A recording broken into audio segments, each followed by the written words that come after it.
आज बहुत ही सुंदर प्रसंग।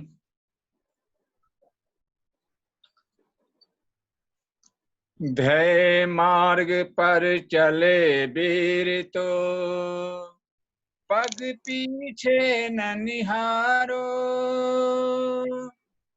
आवाज जा रही है? हाँ जी, आ रही आवाज। हाँ जी, यस सर, आ रही है। कभी न हारो वीरो, हिम्मत कभी न हारो। ध्येय मार्ग पर चले वीर तो पीछे अब न निहारो। हिम्मत कभी न हारो वीरो, हिम्मत कभी न हारो। तुम मनुष्य हो, शक्ति तुम्हारे जीवन का संबल है, और तुम्हारा अतुलित साहस गिर की भांति अटल है।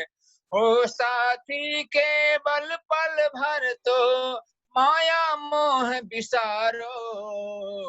हिम्मत कभी न हारो, हिम्मत कभी न हारो। मत देखो कितनी दूरी है, कितना लंबा पग है, और न सोचो साथ तुम्हारे आज कहाँ तक पग है। लक्ष्य प्राप्ति की पल बेदी पर अपना तन वारो। हिम्मत कभी न हारो आर्यो, हिम्मत कभी न हारो। आज तुम्हारे साहस पर ही मुक्ति सुधा निर्भर है। आज तुम्हारे स्वर के साथी कोटि कंठ के स्वर है। तो पहले खाएगा मार्ग पर आगे सदा निहारो।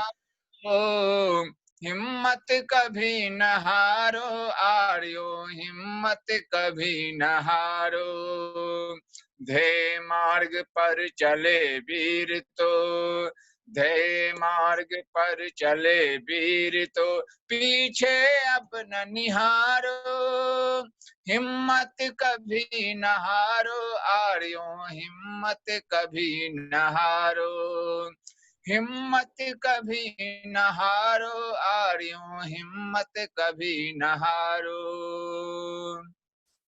जय हिंद, वंदे मातरम। धन्यवाद जी। हमारे बीच में केंद्रीय आर्य युवक परिषद के राष्ट्रीय कोषाध्यक्ष धर्मपाल आर्य जी उपस्थित हैं, उनका स्वागत है। और हमारे अन्य साथीगण भी जुड़ चुके हैं, और हमारे परिषद के उत्तर प्रदेश के प्रांतीय महामंत्री श्री प्रवीण आर्य जी उपस्थित हैं, उनका भी हार्दिक अभिनंदन है। वीना वोरा जी वो भी हमारे बीच उपस्थित है, उनका भी बहुत बहुत धन्यवाद से जुड़े। अब मैं आज के कार्यक्रम के मुख्य वक्ता, हमारे मुख्य व्यायामाचार्य डॉक्टर सूर्यदेव आर्य जी से निवेदन करता हूँ कि आज की कक्षा का प्रारंभ करें। उनका विषय प्राथमिक चिकित्सा, उस विषय पर वो आप सभी को जानकारी देंगे, और उनके विषय के बाद आप सभी जो है उनसे प्रश्न भी पूछ सकते हैं। आपको किसी प्रकार की कोई बीमारी है, उसके बारे में आप जानकारी प्राप्त करना चाहते हैं, कैसे ठीक हो सकता है, तो उसके ऊपर भी वो आपको बहुत सारी चीज़ें बता सकते हैं, क्योंकि वो बहुत बड़े योगाचार्य हैं, और सभी योगाचार्य जितने भी हैं उन सभी के गुरु हैं, तो वो बहुत अच्छे तरीके से आपको इस बारे में जानकारी दे सकते हैं। अब मैं आप लोगों के बीच ज़्यादा समय न लेते हुए गुरु जी को निवेदन करता हूँ। गुरु जी, आप कक्षा ले लें। ओम नमस्ते सबको। बहुत अच्छा ये शिविर चल रहा है, हर रोज नए नए वक्ता आ रहे हैं। बहुत अच्छे व्यायामाचार्य, योगाचार्य और जंप रोप और कराटे, बहुत सारी चीजें देखने और सुनने को और सीखने को मिली है।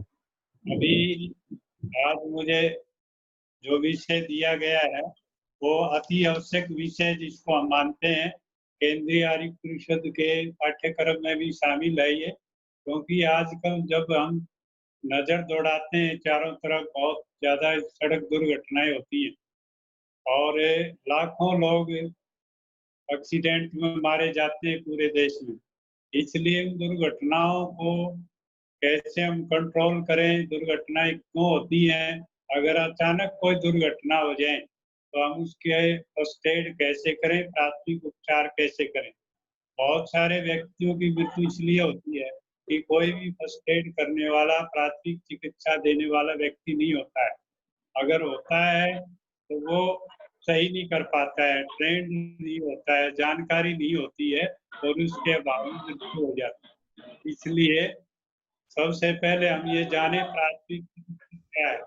प्राथमिक चिकित्सा ये है कि किसी भी दुर्घटना स्थल पर जो सामान हमें मिले, उपलब्ध सामान के द्वारा हम किसी रोगी घायल की सहायता करें, उसे फर्स्ट एड या प्राथमिक सहायता कहते हैं। मेरे साथ में बहुत अच्छा एक नौजवान बच्चा है, सौरभ, हिमांशु को मैंने बुलाया है कि आप मेरा सहयोग करें और इस पे प्राथमिक चिकित्सा प्रैक्टिकल भी दिखाएंगे। तो मैं बता रहा था, एक प्राथमिक चिकित्सक को बिना और बिना कोलाहल के, बिना शोर के सहायता करनी चाहिए घायल व्यक्ति और तो उसी अपने में ये यही हल्दी वाला दूध और दिमाग से, बुद्धि से, वातावरण को समझ करके सबसे पहले हमें उनकी सहायता करनी है जिनका दम घुटा हुआ है, फिर उनकी करनी है जिनको ब्लीडिंग हो रहा है, फिर उनकी सहायता करनी है जिनको कोई भी फ्रैक्चर है। इन तीनों को सीरियल से अगर हम कोई भी मदद करने के लिए आगे होते हैं तो हमारे साथ और बहुत से लोग सहयोग करने को तैयार हो जाते हैं। दिक्कत ये होती है, भीड़ बहुत होती है, लोग बहुत आते हैं, वो मदद नहीं करते हैं, केवल देख करके चले जाते हैं। इसलिए सबसे पहले हमारा उद्देश्य है किसी घायल व्यक्ति के जीवन को बचाना। उसके बचाने के लिए अगर हम देखते हैं भाई किसी को, कोई घायल व्यक्ति किसी चीज में फंसा हुआ है और उसको रास्ता निकलने का नहीं मिल रहा है, किसी चीज के नीचे दबा हुआ है, किसी वाहन के नीचे, सबसे पहला कार्य है हमें किसी घायल व्यक्ति को दुर्घटना स्थल से हटाना। दुर्घटना स्थल से हटा करके ताजी हवा में ला करके बनावटी सांस देंगे, बनावटी सांस दे करके और फिर उसको हॉस्पिटल पहुंचाएंगे। दूसरा, हम देखते हैं ब्लीडिंग हो रही है, तब हमें क्या करना है, दुर्घटना स्थल पर हमें मिलता है ये पट्टी मिल जाती है, कपड़ा मिल जाता है और मिल जाती है, कोई भी चीज मिलती है तो हम उसी ढंग से उसकी मदद करेंगे। जैसे थोड़ी देर के लिए मान लेते हैं उसके हाथ में फ्रैक्चर है, चोट लगी है, तो कोई भी कपड़ा लेकर के और उसको ऐसे रुई रख करके जोर से दबाते हैं और उसको बोलते हैं अपनी मुट्ठी को बंद करें। जोर से बंद करेंगे, जहाँ से ब्लीडिंग है उस अंग को ऊपर उठाएंगे तो अपने आप ही ब्लीडिंग कम होगी और फिर पट्टी बांध देंगे। कपड़ा, साफ कपड़ा यूज करेंगे, साफ कपड़े से पट्टी बांध देंगे तो उसको एकदम से राहत मिलेगी। रोगी घायल की सबसे पहली फर्स्ट एड है घायल व्यक्ति को हौसला देना, मनोबल बढ़ाना। मनोबल बढ़ाने से उसको बहुत जल्दी राहत मिलती है, तो हम मनोबल बढ़ाएं और उसको ऐसे पट्टी लगाएं। उसको बोले दूसरे हाथ की सहायता से उस अंग को ऊपर रखे, नीचे की तरफ करेंगे तो ब्लीडिंग अधिक होगी, ऊपर करेंगे तो ब्लीडिंग कम हो जाएगी और धीरे धीरे बंद हो जाएगी। जब हम देखते हैं हाथ कट गया है, ब्लीडिंग ज्यादा है और पट्टियां बांधने के बाद भी वो ब्लीडिंग नहीं रुक रही है तो हम दूसरा कपड़ा भी उसके ऊपर बांध सकते हैं। पहले वाले को नहीं उतारेंगे और उसको बांध करके और डॉक्टर के पास ले जाएंगे। आप डॉक्टर नहीं है, इस बात का ध्यान रखेंगे। आप केवल फर्स्ट एडर हैं, केवल आप फर्स्ट एड कर सकते हैं, आपको उपचार दे सकते हैं। थोड़ी देर के लिए मानते हैं कि फ्रैक्चर हो गया हाथ में फ्रैक्चर हो गया तो हमारे पास दुर्घटना स्थल पर गत्ता, अखबार, कोई भी नोटबुक, कुछ भी मिल जाता है। ऐसी चीज मिलने पर हम कोई भी किसी चीज से सपोर्ट देंगे, सपोर्ट दे करके फिर कोई भी रस्सी से, कपड़े से उस सपोर्ट को फिक्स करेंगे और फिक्स करके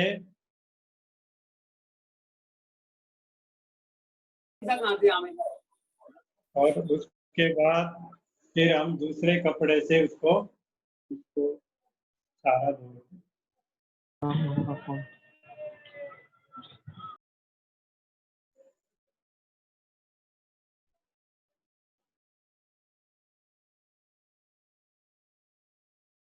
ऐसे ये जो है इसको स्पॉट मिल गई है, टूटे हुए अंग को कभी हिलाना डुलाना नहीं चाहिए, उसको कभी फिक्स करने की कोशिश नहीं करनी चाहिए, क्योंकि वो डॉक्टर का कार्य है। हमारा कार्य केवल ये है कि जहाँ फ्रैक्चर हो गया है उसको हिलाएं डुलाएं नहीं, एक जगह शिथिल करें और उसको जल्दी से डॉक्टर के पास पहुंचाएं, मनोबल बढ़ाएं। कहीं भी ब्लीडिंग हो रही है तो उस पर गंदा कपड़ा, गंदे हाथ, मिट्टी, कोई भी ऐसी चीज नहीं लगानी है। साफ कपड़े का यूज करना है, रुई का यूज करना है, डिटोल लेकर के और घाव पे रख करके। छोटा घाव है तो दबाएंगे, बड़ा घाव है तो उसके ऊपर पट्टियां बांध देंगे, कपड़ा बांध देंगे, ऊपर उठाएंगे और डॉक्टर के पास ले जाएंगे। मृत्यु के 3 कारण रहते हैं अक्सर, मुख्य रूप से 3 कारण है। पहला कारण है दम घुटना, दम घुटे तो बनावटी सांस लेना।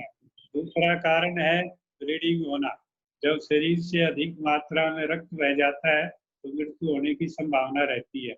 और तीसरा कारण है सदमा होना, घबराहट होना। किसी भी सदमे से बचाने के लिए उस व्यक्ति को हौसला दें, और फिर भी बीपी लो होता है और उसको घबराहट होती है तो लिटा दें, लिटा के पैरों को 1 से 1.5 फुट ऊपर उठा के रखें। 2-3 मिनट में उसको होश आएगा और फिर उसको डॉक्टर के पास पहुंचा दें। हमें ज़्यादा छेड़छाड़ नहीं करनी है और ज़्यादा डॉक्टर बनने का प्रयास नहीं करना है। हमने केवल इतनी सहायता देनी है जितनी जरूरी है। हमारा उद्देश्य है बिगड़ती दशा को काबू करें, रोगी घायल को अधिक से अधिक आराम दें और उसके जीवन को बचाएं और डॉक्टर के पास पहुंचाएं। प्रयास करें घायल व्यक्ति के घर वालों को और पुलिस को सूचित किया जा सके। घर वाले जल्दी आए या पुलिस जल्दी आए तो हमें मदद मिलेगी डॉक्टर के पास पहुंचाने में, और डॉक्टर की उसके उपचार में सहायता करें, मदद करें जब तक उनके परिवार के सदस्य वहां तक नहीं पहुंचते। तो सबसे बड़ी सावधानी हमें रखनी है कि जहाँ पर एक्सीडेंट हुआ, दुर्घटना हुई है, उसमें दूसरी दुर्घटना ना हो जाए, क्योंकि पीछे वाले आने वाले वाहनों को पता नहीं होता कि आगे क्या हुआ है, वो तेजी से आते हैं। तो इसलिए हम दूसरों की मदद लेकर के दोनों तरफ से रास्ता ब्लॉक करें या सहायता के लिए संकेत लगाएं कि आगे दुर्घटना हुई है, धीरे चले और हमारी मदद करें। इस तरह से कुछ विचार रखें। आपका कोई क्वेश्चन है तो बात करें।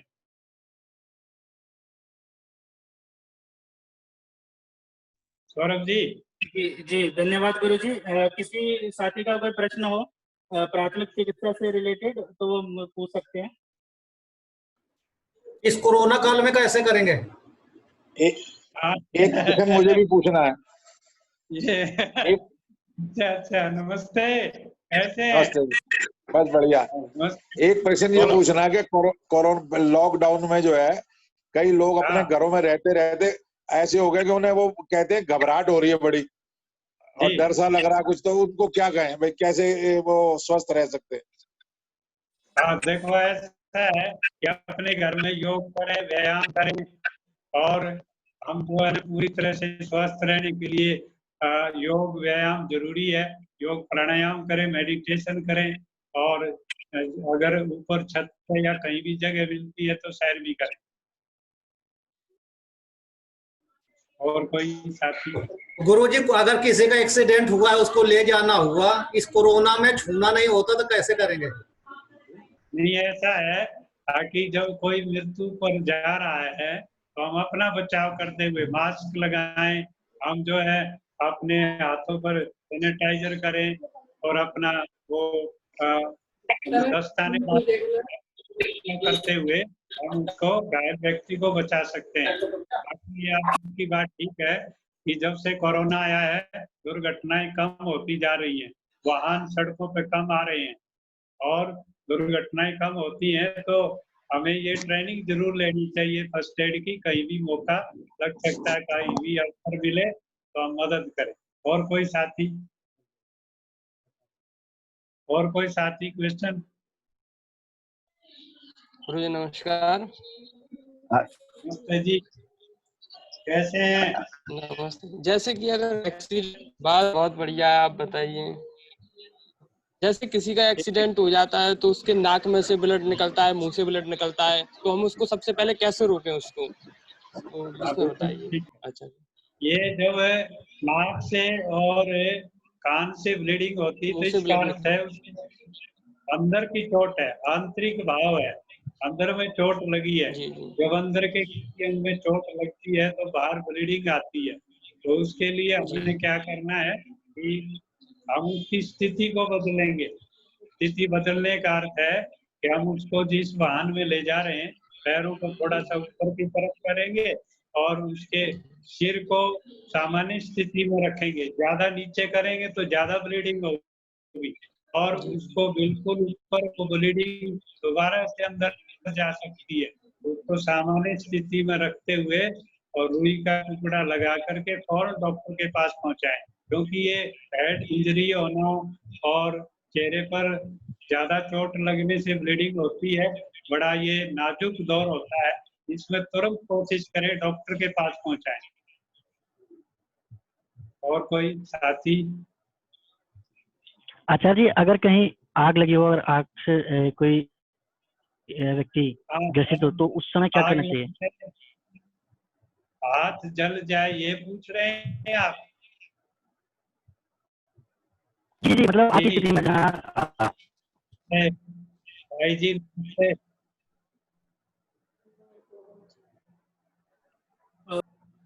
उनका प्रश्न ये है कि आग लगने पे अगर किसी व्यक्ति के आग लग जाती है तो उसको किस प्रकार से जो है आग की वजह से, जलने की वजह से कोई घाव होता है तो उस पे किस प्रकार से उपचार करें? ठीक है ठीक है।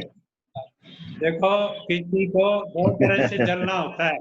एक होता है किसी शरीर का या किसी भी अंग का अधिक जलना।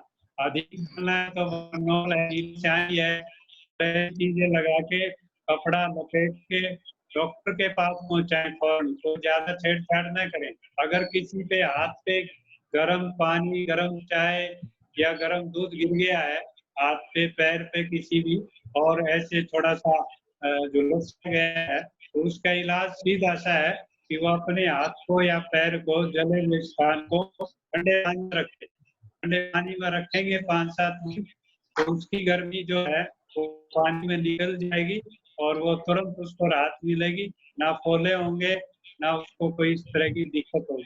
आगे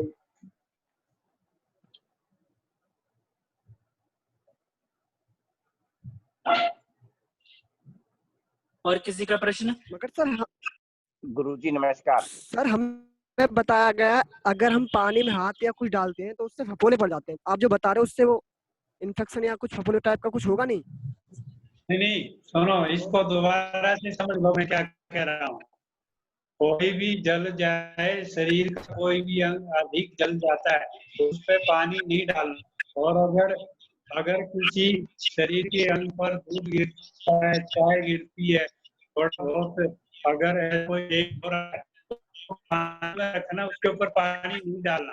पानी डालेंगे तो फोले हो जाएंगे, और उस अंग को पानी में रख देंगे तो उसकी गर्मी पानी में निकल जाएगी, तो उसको कभी नहीं होगा, फोले नहीं होंगे।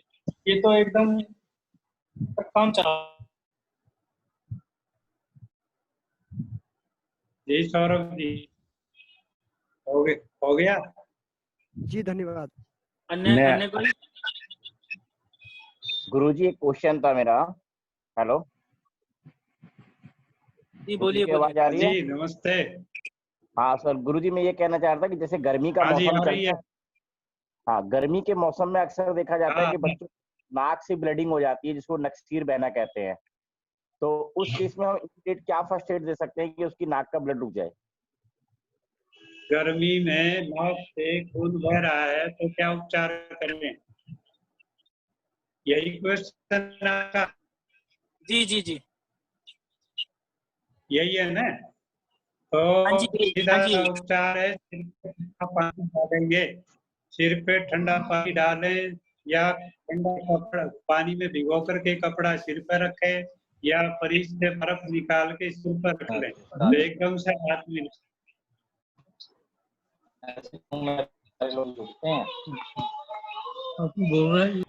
अच्छा जी, गर्मी के इस मौसम में गमोरियां, खुजली इत्यादि आम बात होती है, तो उसके लिए क्या कर सकते हैं हम?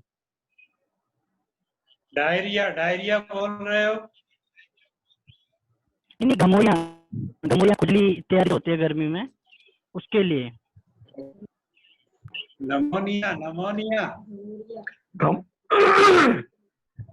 गर्मी के दाने निकलना, गमोरियां। जी, शरीर पे दाने निकल जाते हैं ना।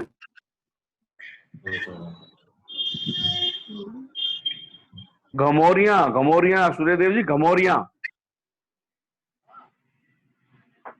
गंगोरिया गमोरियां जो गर्मी के अंदर दाने निकल आते हैं।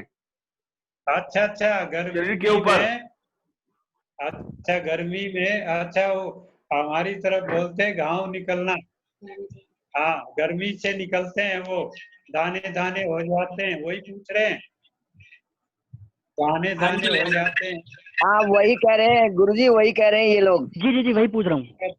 और खुजली वगैरह भी हो जाती है गर्मी के समय। तो क्या करना है कि बर्फ लेकर के बर्फ को शरीर पे रगड़ना है। बर्फ को पूरे शरीर पर रगड़ेंगे तो वो धीरे धीरे 2-4 दिन में खत्म हो जाएंगे।